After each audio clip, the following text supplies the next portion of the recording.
is about as big as a quarter, right about there. So they really can't eat anything very big.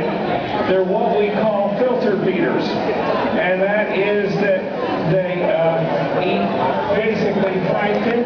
They take in water and food at the same time. Now, if you look at the screen on either side, you'll see what's going on top, and then you can pretty much get an idea of what's going on from what you see at the top of the habitat. What you're looking at there is the other part of the habitat that we don't see now. This is really, if you think of this as a football field, which is how big it is, this is one end zone, the other end zone is 284 feet that way. And those ropes that you see there go the whole length of it. So they go from all the way to the back, come up here. As they go along, they feed the whale sharks, and what they feed them is something called krill. Now, normally they would eat plankton, and SpongeBob notwithstanding, plankton is not a little animal with an eye in the center.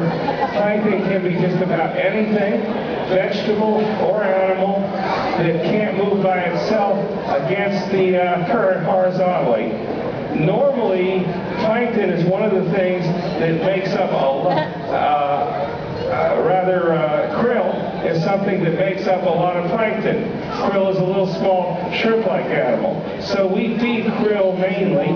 We also, to make for the vegetable matter that they don't get, we also feed them a kind of a vegetable mineral supplement. If you've ever made Jell-O in a tray and cut it into cubes, basically it's that, and we mix it with a powder to give them the extra nutrients there.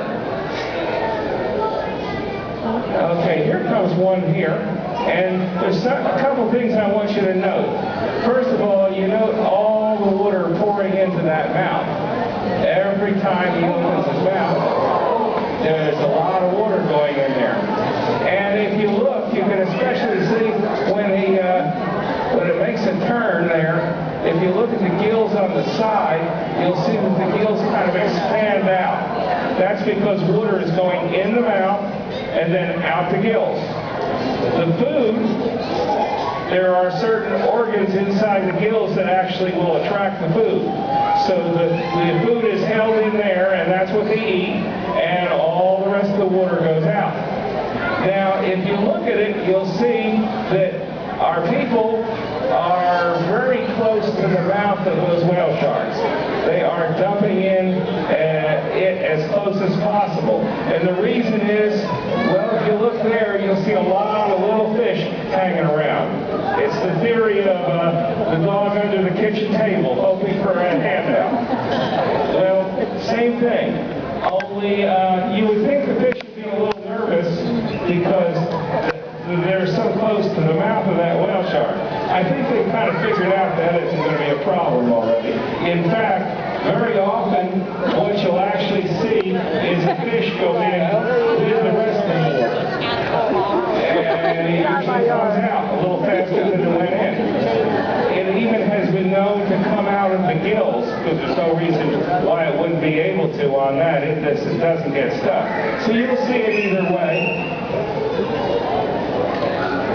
Now, the manta rays, and those are two of them right there, are also very big, and they're also filter feeders. And we also feed them in the same exact way, except we do it along the sides of the habitat. We have the same type of people feeding it along the sides of the habitat. So it's really not able to be seen, but this one can be seen, especially at this end.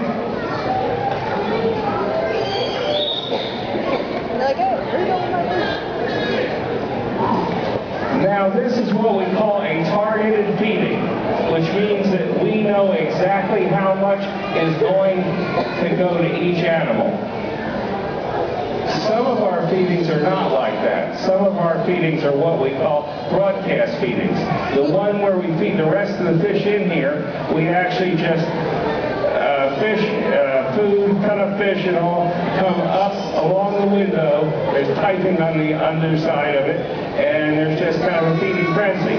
But the trick is that we put more than enough food in for all the animals in here.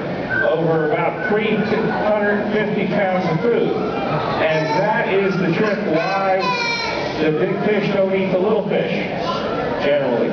Because you're going to get an unauthorized snack once in a while, right? But in general, they're not hungry. And I find that fish, if they're not hungry, they don't want to really take all the energy to hunt. So it works out pretty well with that. Are there any questions about the feed? Or whale sharks for that matter? No? Okay. Well, we're going to leave the video up for a little bit. They may be getting ready to pull out anyway.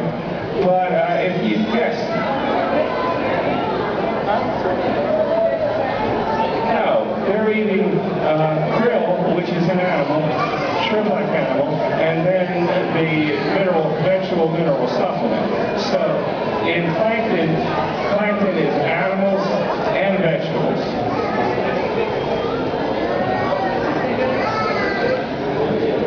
They can't eat bigger fish because their throat's only about as big as a quarter, so they couldn't swallow the big fish. Okay, folks, if there's no other questions, I'm going to sign off now. My name's Hank. If you do have any questions, I've got a question. Can the whale shark kill you? Well, considering their teeth are about that big, the only way they could really kill you is if you got behind one and the tail hit you. That'd be about it. As long as you keep out of the tail, I don't think you'd have much problem. Okay, folks, will you all take care now? I hope you enjoyed the aquarium so far. Exit is to the left.